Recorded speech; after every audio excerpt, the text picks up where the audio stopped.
জীবনে আপনি এখন পড়বেন আপনার জীবনের অতীত ফার্স্ট টাইম আপনি যত গুনাহ করেছেন সব গুনাহ মাফ করে দিবে কে? দেখেন একটা দোয়া বলছি, 1 মিনিটও সময় লাগবে না। ইসলাম এমন একটি জীবন ব্যবস্থার নাম যেখানে প্রশ্ন করলে এমন কোনো বিষয় নাই যে উত্তর পাওয়া যায় না। আপনি যদি একটু ভ্যালু অফ টাইম, সময়ের মূল্যটা বুঝতাম, তাহলে পরে আমার আপনার জীবনে যে অবসর সময়টা আসে ওর মধ্যে আমার আপনার জীবনটাকে জান্নাতিময় জীবন হিসেবে গড়ে নিতে পারতাম। দেখেন 1 মিনিট দেখাই, 1 মিনিট দেখাই, দেখেন 1 মিনিটে নিজের জীবনটা জান্নাতের ভিতরে কিভাবে ঢোকানো যায়, জান্নাতের তালিকায় কিভাবে নিজের নামটা লেখানো যায় 1 মিনিটে।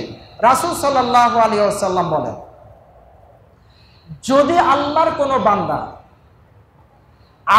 কোনো বান্দা যদি একবার আল্লাহর কাছে এই দোয়া পাঠ করে, আল্লাহ জীবনের সব অতীতের গুনাহ মাফ করে দেবে।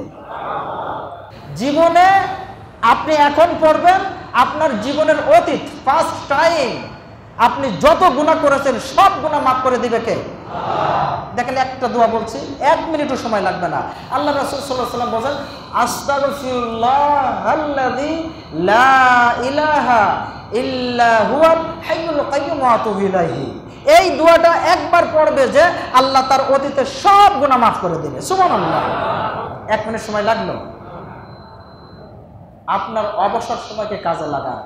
আল্লাহ রাসূল সাল্লাল্লাহু আলাইহি ওয়াসাল্লাম বলেছেন, কেউ যদি বিসমিল্লাহিল্লাযী লা ইয়াদুররু মা'a ইসমিহি শাইউন ফিল আরদি ওয়ালা ফিস সামাই ওয়া হুয়াস সামিউল আলীম, 5 ওয়াক্ত ফরজ নামাজের পর সুবহানাল্লাহ 33 বার, আলহামদুলিল্লাহ 33 বার, আল্লাহু আকবার 33 বার, 99 বার হলো 100 বার যদি এই দোয়াটা পাঠ করে 100 বারের বার, আল্লাহ রাব্বুল আলামিন বান্দার অতীতের সব গুনাহ মাফ করে দিবে।